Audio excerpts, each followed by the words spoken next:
आज का जलसा जिस तरह से बताया जा रहा था 2 अक्टूबर को शहर औरंगाबाद में यहाँ पर बैठे हुए औरंगाबाद के जिम्मेदारान और कुल इन मजलिस इत्तेहादुल मुस्लिमीन के रुकन असेंबली अली जनाब इम्तियाज जलील साहब ने जिस तरह से एक ऐतिहासिक जलसा मुनक़िद किया गया था, रखा गया था, तो यकीनन वो दिल्ली को हदराने वाला था।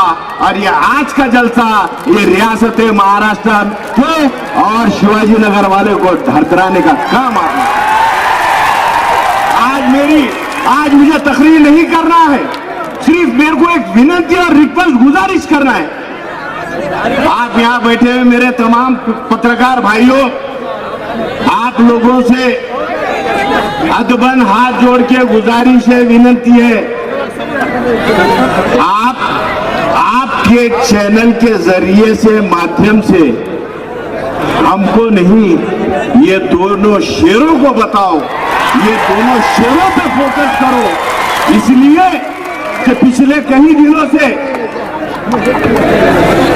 आप मीडिया के माध्यम से जरिए से फोन आ रहे थे, कहा जा रहा था कि कुछ खुद को सेक्युलर कहने वाली सियासी जमातों के नेता कह रहे थे, बाळासाहेबांचं आमच्या बोलणं चालू आहे, म्हातारी मोहीम नको।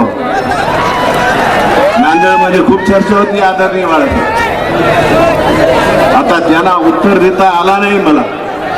मी म्हणलं वेळ येऊ द्या, आणि 100% आज वेळ आहे, आपल्याला माफी मागतो, 2 मिनिट जास्त घेतो, आज मला उत्तर देऊ द्या,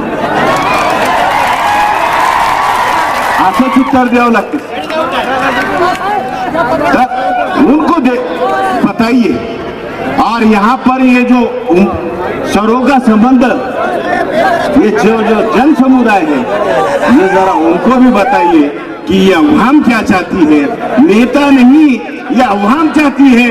और अवाम की अगर इस मुल्क के अंदर डिमांड है तो वो मेरे कायद अलाज बैरिस्टर असदुद्दीन अवैसी साहब और अली जनाब प्रकाश अम्बेडकर साहब है, ये बात याद रखो।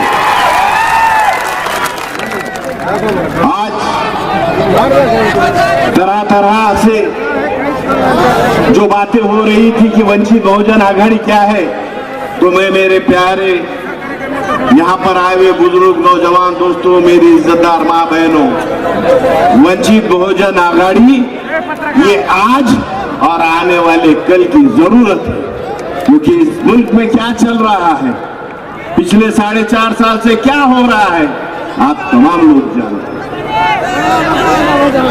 इस मुल्क की तो हुकूमत इंसानियत के खिलाफ ही है। यहाँ पर मेरे कायद मेंबर ऑफ पार्लियामेंट है, वो अपनी बात को रखेंगे।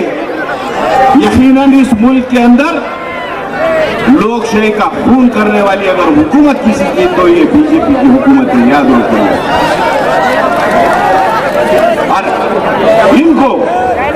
और इनके साथ साथ जो हमको कमजोर समझ रहे हैं, जो कह रहे हैं, उनको भी अगर जवाब देना अगर है तो यकीनन आपको हमको इसी तरह एक इतिहाद के साथ वंचित बहुजन आघाड़ी के साथ रहना पड़ेगा, याद रखो मेरे दोस्त।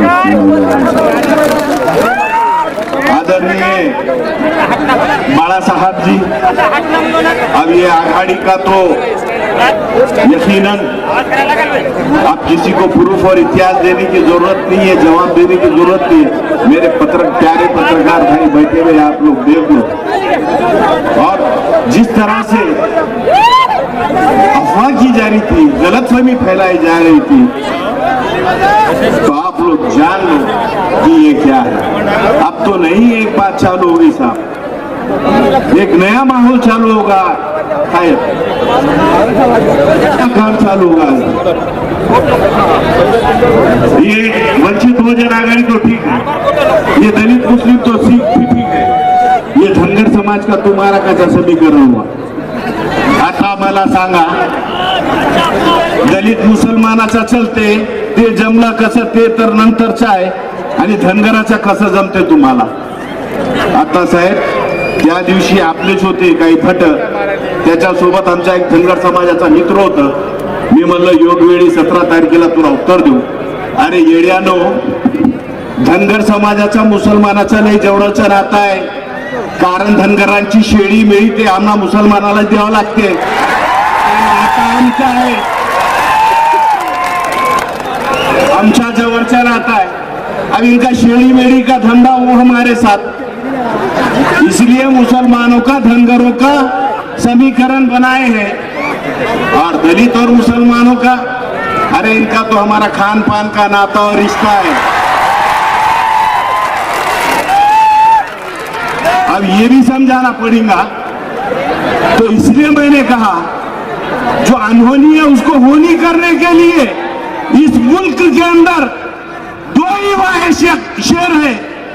एक मेरे कायद अलहज बैरिस्टर असदुद्दीन अवैसी साहब और दूसरे आदरणीय बड़ा साहब है.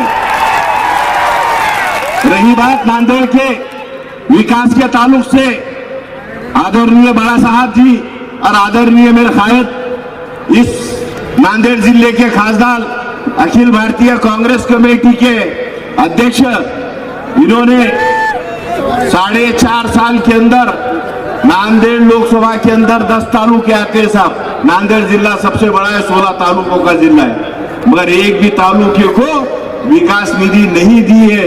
उसका मेरे पास प्रूफ है.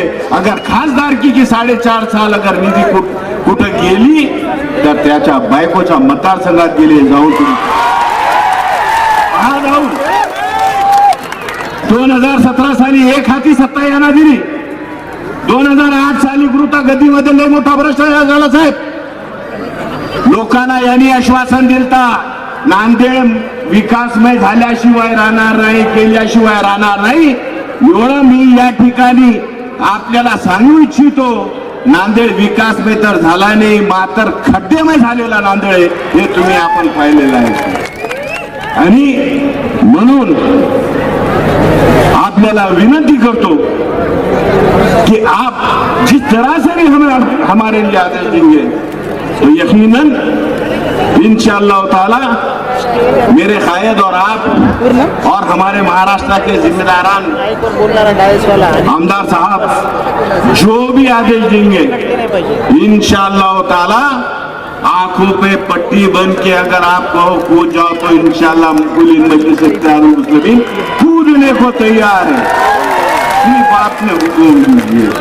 और जिस तरह से यहाँ पर कल से एक मैसेज आ रहा था मेरे नौजवान दोस्तों साथियों, ये अफवाहों वाला माहौल हो रहा है. साहब आ रहे या कोई आ रहे नहीं, इस पे ध्यान मत दो.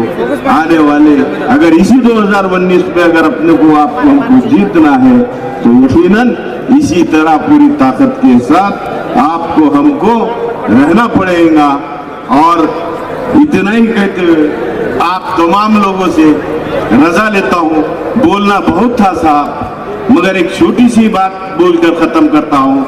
इस 2014 की लोकसभा के अंदर इस मुल्क के चौकीदार हमारे चाय वाले साहब, जिनको आज मैं दूसरा पंतप्रधान है, वो जिस तरह से मैनिफेस्टो था कि ये करेंगे वो करेंगे, बेरोजगारी कम नहीं हुई, चौकीदारी का आपने मौका दिया.